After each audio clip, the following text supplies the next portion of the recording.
s'agissant du rapport de l'UCREF, de l'IGF et du LCC sur les pertes enregistrées par l'État dans l'acquisition des produits pétroliers, le 22 janvier 2020, à la demande du président de la République, son Excellence Jovenel Moïse, une commission tripartite composée de l'IGF, de l'UCREF et de l'ULCC a été chargée de dresser un rapport devant confirmer les présomptions de bénéfices indus réalisées par les compagnies pétrolières au cours de la dernière décennie. Le 14 août dernier, les commissaires m'ont remis par devant vous, la presse, le rapport commandité par l'exécutif. Ce rapport nous a été acheminé moins de 2 mois après. Il est formel et sans appel. Entre mars 2019 et mai 2020, période correspondant à la période de libération du marché des produits pétroliers, les compagnies pétrolières ont réalisé des bénéfices indus de l'ordre de 94 millions de dollars américains sur un total de plus de 7 millions de gallons de gasoline et de diesel. Ceci s'explique non seulement par le différentiel entre les indices Platts utilisés comme référence à l'achat par les compagnies pétrolières et l'indice Caribbean Posting utilisé par ces dernières pour facturer l'État haïtien, mais surtout par l'opacité des premiums proposés par les compagnies. En effet, les composantes du premium n'étaient pas identifiées. Une compagnie pétrolière a toute la latitude nécessaire pour faire grossir ses profits. En se basant sur les données du BMPAD entre mars 2019 et mai 2020, sur une moyenne de 1 million de barils par mois, les premiums sont passés de 0,12 $ avant la libéralisation à 0,22 $ pendant la période de libéralisation. Mars 2010, mars 2019, cette période où l'État assurait l'importation des produits pétroliers, du moins des produits pétroliers à travers le BMPAD, mars 2019, mai 2020, est la période de la libéralisation du marché pétrolier haïtien à la demande des compagnies pétrolières. Ceci dit, les gains des compagnies pétrolières sont passés de 39 millions de dollars avant la libéralisation à 71 millions de dollars pendant la libéralisation, soit une augmentation de 82%. Pendant que les compagnies pétrolières prospéraient sans se soucier du bien-être collectif, l'État, quant à lui, continuait à accumuler les manques à gagner. Sur les 10 dernières années, le manque à gagner de l'État culmine à plus de 113 milliards de gourdes. Nous avons dit, saute qui baille, imbécile qui pas prend. L'État est toujours là. Nèg ce business y a fait. Yo pas ta le fourrer main dans poche personne, dans poche l'État. L'État est absent, le fait main gel. Yo dormi sous l'État. M'a profité pour un gros coup de chapeau pour le président Jovenel Moïse. Malgré toute sillade, toute zoclo la prend, qui choisit ouvert gel comme l'État pour freiner l'hémorragie. Cependant, il importe de souligner que le maximum local sur la période, soit plus de 39 milliards de gourdes, a été atteint au cours de la période de libéralisation entre mars 2019 2019 et mai 2020. Ces 39 milliards de gouttes représentent en moyenne 46 fois les dépenses en agriculture. Nous comprenons pour qui cette agriculture va représenter rien encore dans le pays et que nous avons commandé même cocoyer en République dominicaine pour 17 millions de dollars. 5 fois les dépenses en éducation. Professeurs n'ont pas qu'à toucher, ils n'ont pas qu'à avoir augmentation, ils n'ont pas qu'à nommer. C'est parce que l'argent pays l'a dépensé, l'a gaspillé, l'a grossi poche en pile monde, que c'est monde qui sont dans le secteur privé, que c'est monde tout dans le secteur public. Parce que nous sommes d'accord que dans le secteur public, là, il y a un bon soubreca qui est là pour assurer pérennisation, richesse que en pile monde a fait. Et 13 fois les dépenses en santé. Matin, je réfléchi sur des discussions que je avec des bailleurs de fonds, des partenaires, qui disent que je t'ai aidé à faire l'hôpital, mais sans pas même parler avec le président de la République, là, je choisis Gantier pour me faire.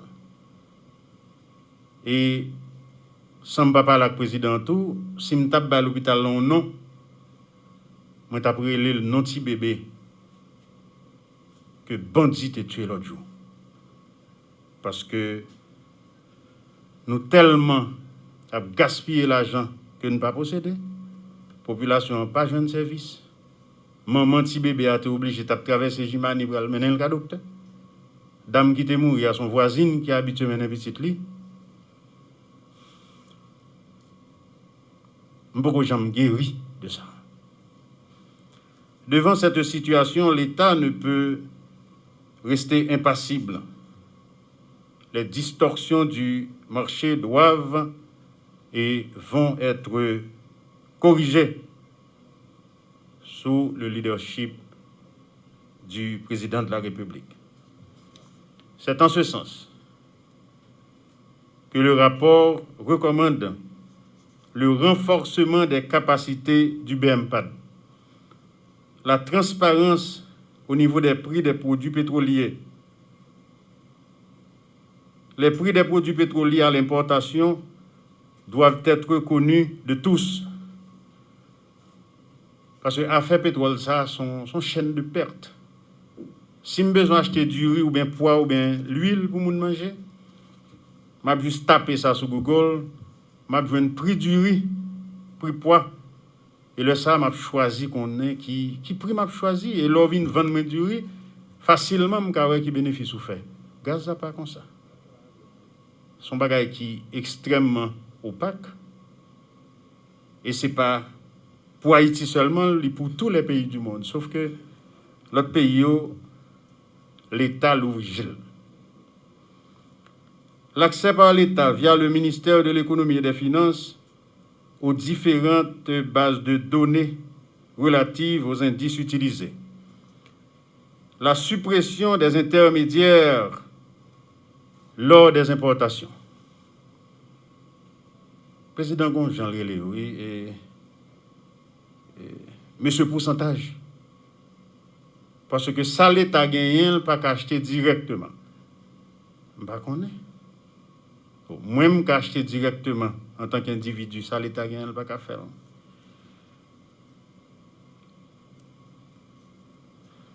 Le commissaire recommande aussi la reprise totale par l'État haïtien du contrôle de l'importation des produits pétroliers, incluant le propane. Moi, quand je monte là, je suis un petit bonbon, je plein. Je songe que je paye $85, alors 400 et quelques gouttes. L'autre jour, là, je passé, il était payé 750 gouttes pour le plein. Même petit bonbon. L'augmentation de la capacité de stockage des produits pétroliers, c'est un produit sensible et stratégique. L'approfondissement de l'enquête sur toute autorités compétentes aux fins de fixer la responsabilité pénale des personnes physiques et morales. Ça, il concerne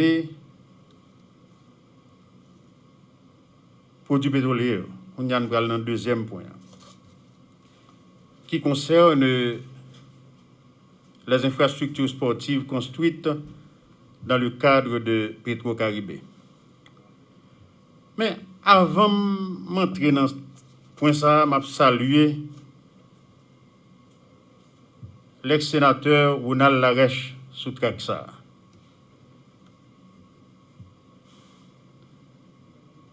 Ce n'est pas voler, non, le voler l'argent Petro-Caribé lui-même. Mais c'est un sénateur qui t'a accompagné, l'homme qui est dans BMPAD, pour te faire mettre main sur yon nan vrai volet l'argent Petro-Caribé. Il aide me faire enquête là. Il soutenu mal devant Sénat parce que me tape travail dans BMPAD de font petit coûte. Mais l'homme fin kembe monsieur bien kembe parce que l'autre jour il faut un petit parce que mal tout le temps sur les réseaux sociaux. Il faut un volet. Il y a nos âmes dans pied, la police vient âmes dans pied, nous tout te well. Et puis monsieur dit par contre qu'il voler dans pied. Et non mais aucun voler. Zam nan c'est dans pied l'idée.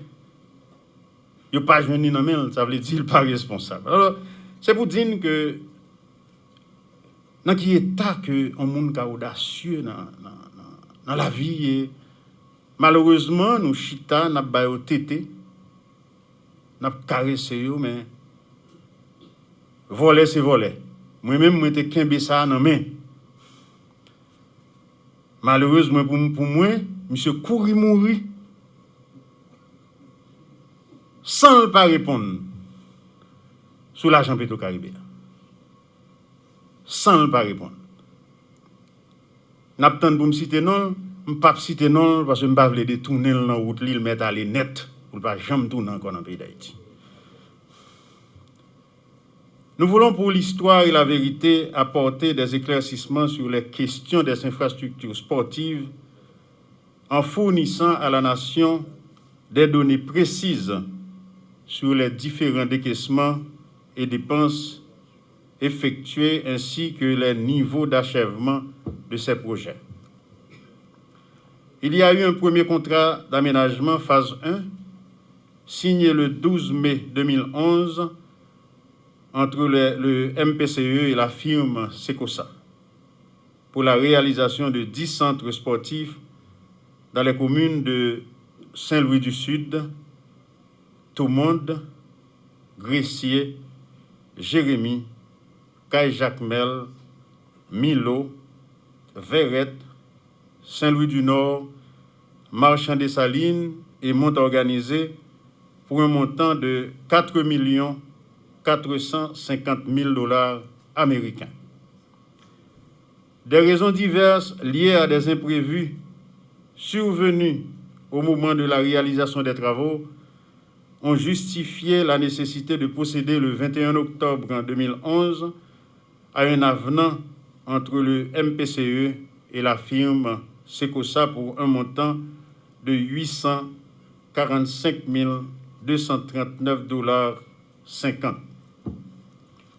Le montant du contrat plus l'avenant totalise 5 295 239,50 $ pour la phase 1.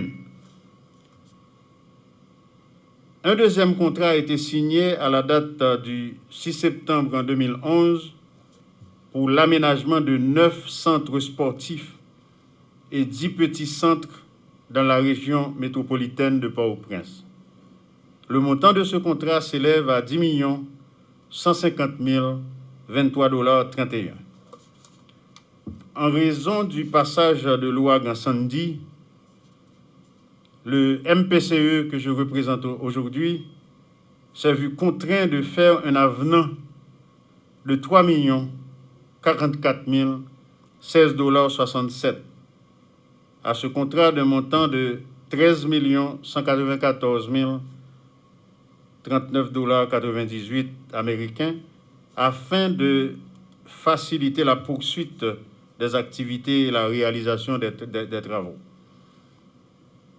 Il est important de rappeler que les dégâts provoqués par l'ouragan étaient considérables. Pour améliorer les conditions d'utilisation des infrastructures sportives selon les constats, le ministère de la Planification a jugé bon de passer un 3e contrat avec Secosa pour doter 14 parcs sportifs de gazon synthétique. Ce contrat de montant de 387 145 603,60 €, équivalent à l'époque à 6 913 314,35 $, a été exécuté à partir du 5 juin 2015. 2 autres contrats ont été signés en vue d'améliorer les infrastructures sportives de Carrefour et celles de Pignon. Le budget pour les centres sportifs de Carrefour était de 1 200 000 $ américains, tandis que celui de Pignon s'élevait à 1 600 000 $ américains. Secosa et le Comité olympique haïtien avaient la charge des travaux d'amélioration de ces centres. Le montant des 2 phases, 1 et 2, incluant les centres de Carrefour et de Pignon, s'élève à 21 289 279,48 $ américains. Le 9 juillet 2012, le MPCE a signé un 3e contrat avec les firmes Adam Wofi pour la construction de 5 centres sportifs. Ces travaux, complètement achevés, ont été financés à hauteur de 10 476 700 $ américains. Les centres et les parcs sportifs ont été majoritairement améliorés suite à la réalisation de ces travaux. Ceci explique d'ailleurs que le montant des contrats, soit 38 679 293,80 $ américains, n'a pas été entièrement décaissé. Et il convient de noter qu'avec la balance des 5 683 650,72 $ enregistrés dans les comptes dédiés, il était possible à l'époque de mettre tous les centres à point dans les temps d'exécution impartis. Ceci résume l'essentiel des informations relatives à l'aménagement des infrastructures de sport et le gazonnage synthétique des parcs sportifs financés à partir des fonds Petro-Caribé. J'en profite pour remercier la Cour supérieure des comptes et du contentieux administratif pour m'avoir envoyé le dernier rapport hier après-midi. C'est un rapport assez volumineux que je n'ai pas encore eu le temps de lire. Mais j'espère que ce rapport pointe clairement du doigt les vrais dilapidateurs, t'as dit volets, vrais volets, les vrais dilapidateurs des fonds de Petro-Caribé, car le pays en a grand besoin pour renforcer l'agriculture, augmenter la production nationale, faire les projets électriques, agir en santé et en éducation. Après avoir reçu le rapport, j'ai convoqué en urgence un conseil de gouvernement à l'extraordinaire au cours duquel j'ai instruit tous les ministres de prendre connaissance de ce rapport dans un bref délai, chacun en ce qui le concerne, en vue de fournir toutes les explications nécessaires, comme l'a fait le ministère de la Planification et de la Coopération externe pour les parcs sportifs. Tous les documents doivent aussi être disponibles aux besoins et à la disposition du grand public, plus précisément le Sénat de la République qui siège en permanence, parce que le rapport a été remis au Sénat de la République.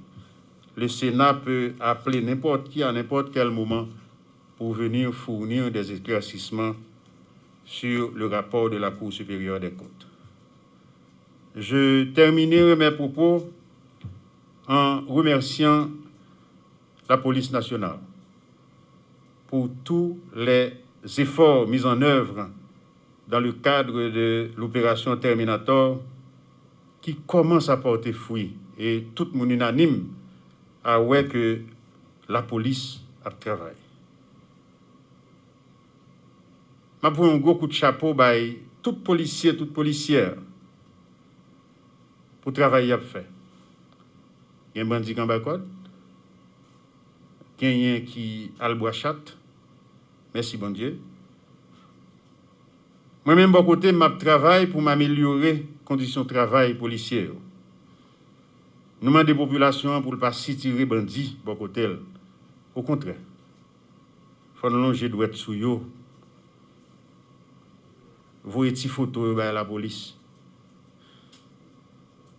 Cacher, faire photo, vous voyez à la police. Pas s'y tirer bandits dans l'environnement. Parce que petit nous tout. À tourner bandit parce que dans la vie, sans fréquenter, c'est lié. Merci en pile.